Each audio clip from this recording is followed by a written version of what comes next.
Hey everyone, Boardgame Brody here with Meeple Mountain. I have a copy of Cubitos, a family weight dice builder push your luck racing game by AEG. Cubitos has brought serious excitement into the board game world with its blend of enjoyable mechanics, including a very hands-on gameplay. Let me tell you 8 things that you need to know about this game. Number 1. The theme. Players take on the role of participants in the annual Cube Cup, a race of strategy and luck. Each player has a runner on the racetrack and a support team represented by all the dice players roll. The winner of the race then becomes the Cubitos champion. The theme is a little goofy, but the art and the abilities of the dice help drive in the goofy theme. Number 2. The mechanics. The game uses a bag builder type mechanic where you use credits either saved or rolled to purchase more dice to use. Each die gives you added potential actions that you can take if a certain face of that die is rolled. Players will be rolling 9 or more dice each turn. While rolling dice, after rolling at least 3 faces, you will have a push your luck mechanic kick in, as you can continue rolling your dice as long as a result shows on at least one of them, but if you roll all blanks, you bust and can't use any of the rolled dice. Results will either give you credits to buy more dice, give you feet to move your runner on the racetrack, or something in between that helps you in some way or another. Your runner on the racetrack also can land on spaces, giving you additional actions, so you can be very strategic on where you want to go on the track. As you roll your dice, purchase more dice, and move your runner on the board, the first one to the finish line wins the game, so make sure that you focus on the race. Number 3. The setup. The game is almost set up the same way each time, minus a few things that give the game some added variety. Players will always start by choosing their color or type of runner, take a player board of that color, a phase board, 7 light gray dice, and 2 black dice. All the other dice will be placed in their stands to make organization easier during the game, and one of each type of card is either randomly chosen by the group from the rulebook, or picked however you'd like. These cards will tell you what action is connected to each result shown on the die. Lastly, players will need to decide on which track to use out of the 4 that comes with this box, and place the chosen track in the middle of the table to race on. Dice and tokens all have a home, making things clean and easy. Number 4. How to play. Although I've mentioned the mechanics, let me explain further in detail how to play the game. Players will simultaneously play the game phase by phase at the same time. In the draw phase, which is the first phase, players will move their dice from their draw zone to the roll zone until the number of dice in their roll zone is equal to the draw amount, which is 9 at the beginning of the game, but can be increased when receiving one of these tokens. Usually, you will start each round with some dice already in your roll zone due to the prior round, so make sure you add the appropriate amount of dice to what you already have. If you need to draw more dice, but there are no dice left in the draw zone, then you will move all the dice from your discard zone over to your draw zone, and then you will continue drawing. Players will roll these dice and check if they bust each time when they roll. A player will only bust when they have at least 3 die faces already collected in their active zone, and they roll all misses, meaning that all results on their rolled dice are blank. It's also important to know that when you risk busting, you will, for the rest of the turn, risk busting even if you end up having fewer than 3 dice in your active area. What I mean is when you first risk busting, you can never go back to not risking busting. When rolling dice, anything other than a blank side is known as a hit and is moved to the active zone regardless of its symbol. Any misses or blanks are kept in the roll zone.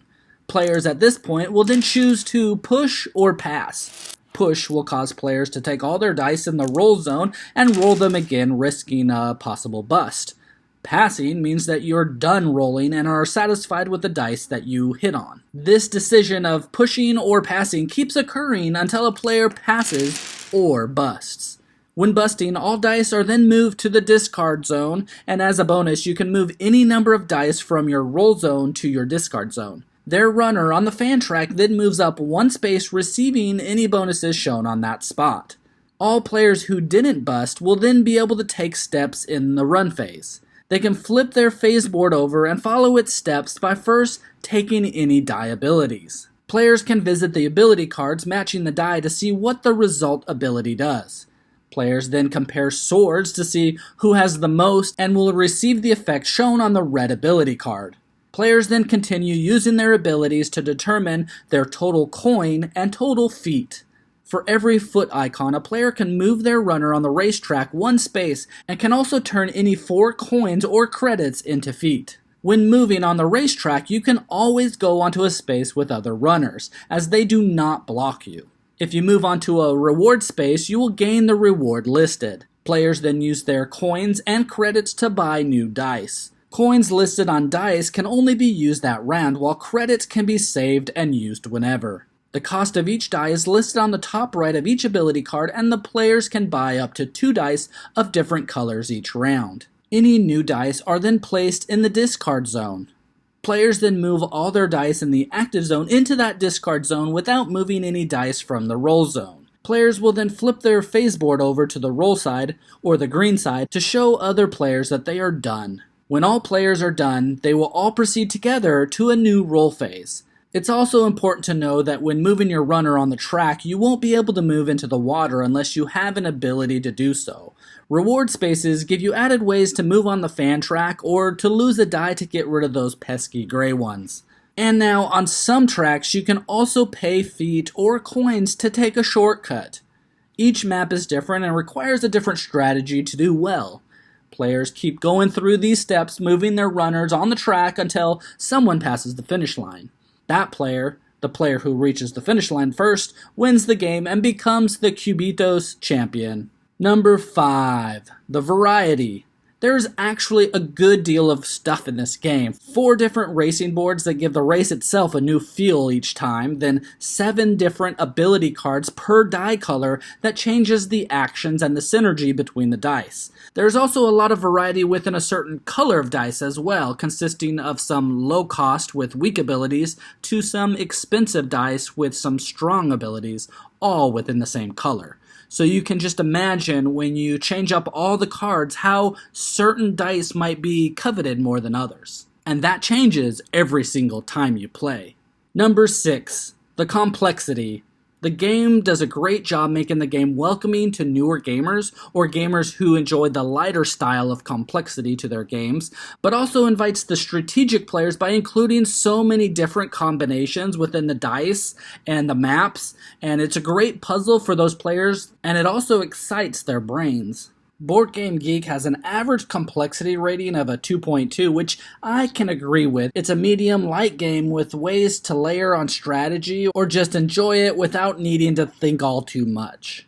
Number 7. The cardboard stands. Now, I appreciate the added paper boxes that you fold together to make stands to place all the dice on. This makes the game look cleaner and helps sort the dice without making a ton of crazy piles on the table. Just be careful when initially folding them, as I accidentally made a crease in one of them and it just doesn't look too nice as the others do. Number 8, my final thoughts. So ultimately, the game is a fun family game that I think is made very well. I love the hands-on approach, the rolling dice, and doing a lot of tactile things in this game. It includes a race, which puts a different type of energy into the game. Players need to know that the feet and the movement on the track is the end goal. The push your luck is nice to get better turns, but possibly when you bust, you don't actually lose everything, as you get to move up on the fan track and possibly gain something. Building a combination of dice is super fun and strategic in this game, and that's what makes it shine.